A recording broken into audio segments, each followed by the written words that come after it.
We still watch Irma do its thing this afternoon. The wind and rain combining to reduce visibility and just make for awful weather conditions this afternoon. And I think there's some great social science to be analyzed out of this storm, folks, because it is now a tropical storm, and we have that common myth when it comes to the weather world and the meteorological community.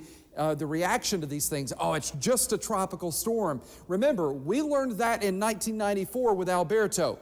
Alberto was just a tropical storm, and we know what happened.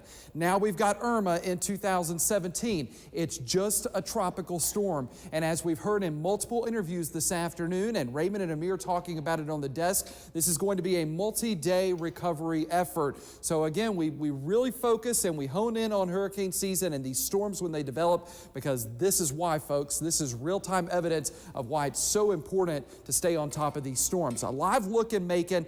And it's been fascinating to watch because at times you'll see increased visibility and it doesn't look all that bad.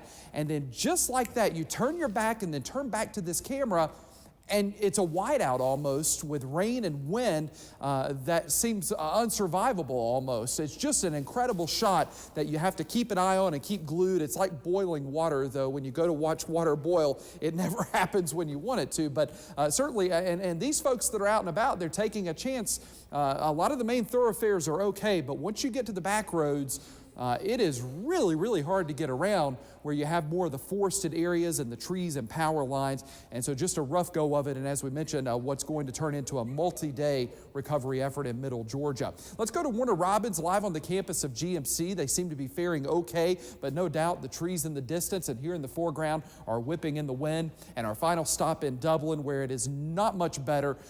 This tree has had a workout today. And also, I'd be curious to look at that American flag when it's all said and done outside the church, because it has been outright since early this morning. All right, let's show you what's happening right now on the windy side of this storm. Sustained winds from the northeast at 20 to 30 miles per hour, and we could certainly see the effect. But let me point out, in our southeastern counties, maybe a little bit of a calming right now, but don't let your guard down, because I think more of that gusty wind will be moving in during the late evening. Here's the radar. All right, we're going to start sounding some rain all clears, not storm all clears, but rain. So places like McRae, Santa Claus, and Vidalia over to Soperton, the rain is tapering off right now.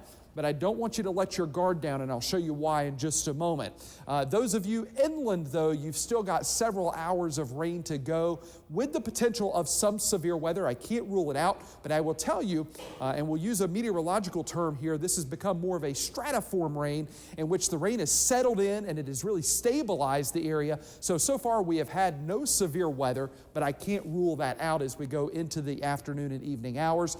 You can see the back edge of the rain sneaking into the area, and that's certainly good news. That will limit the flood threat, but the wind threat is not over. Our southeastern counties are really waterlogged with 2 to 3 inches of rain so far, with isolated higher totals, and that flash flood warning continues for eastern Johnson County and a good chunk of Trutland County as well. Wrightsville, you are not in that flash flood warning, but close by to certainly be cautious. And remember that rule, whether you're in the warning or not.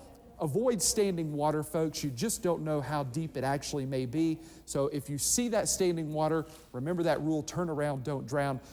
Flooding-related deaths are one of the top killers in weather in the United States, and it's so frustrating because it is an avoidable death. So we're in a situation where there is a flood threat in Middle Georgia. So avoid becoming a statistic. Turn around, don't drown. Avoid that standing water. Here's that wind map, that sustained wind right now. So this is the constant wind that doesn't let up. And you're talking 20 to 30 miles per hour in many spots. But then you'll get those quick pulses of wind that push through. And right now, those are being measured at 40 in Macon, 38 in Sandersville, 33 in Dublin, 36 in McRae. Great example. Remember, the rain is done for now in McRae, but the wind is still there. And so that's why I do not want you to let up and let your guard down when that rain comes to an end. Here's the big picture. The center of circulation is starting to cross over and into southwest Georgia. It's moving north-northwest at 17. No longer does this system have that classic look as a hurricane, as Irma did a few days ago. But what it is still a dangerous weather maker, it is still a big rain and wind maker. The saving grace, I think, for Middle Georgia and for Georgia as a whole. And you're saying, Jeff, saving grace, it's already bad out there. It could be worse, and here's why. The center of circulation moved inland around Marco Island in southwest Florida, and it stayed over land all night, thus cutting off the moisture source to the center of circulation.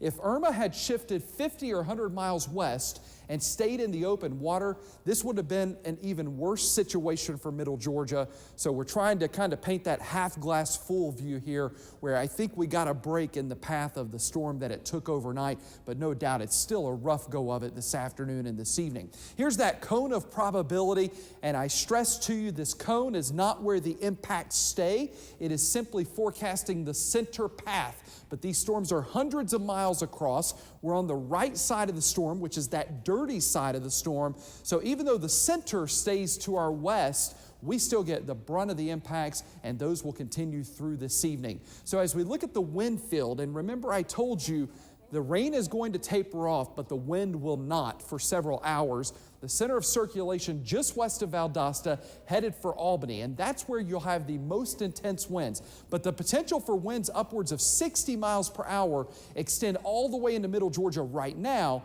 and as the storm goes northwest, that wind field comes with it. So before the winds calm down below that 58 mile an hour threshold, we've got to get the orange through Middle Georgia, and that will take all afternoon, all evening, and into the overnight hours. So once again, I tell you, when the rain tapers off, the wind is still going to be a weather story. So our newest model data in, the rain will slowly end from southeast to northwest as that large shield of flood potential rains moves to the north and west. But in behind it, as long as that center of circulation is nearby, the wind will be a concern. So with saturated soils, the wind continues, wind gusts upwards of 60 miles per hour at times. The concern for falling trees is not going away anytime soon, and that will continue to lead to more power outages and potential storm damage. So I stress and I caution, as the rain ends in your neighborhood over the next few hours, do not assume the worst is over. Still stay hunkered down,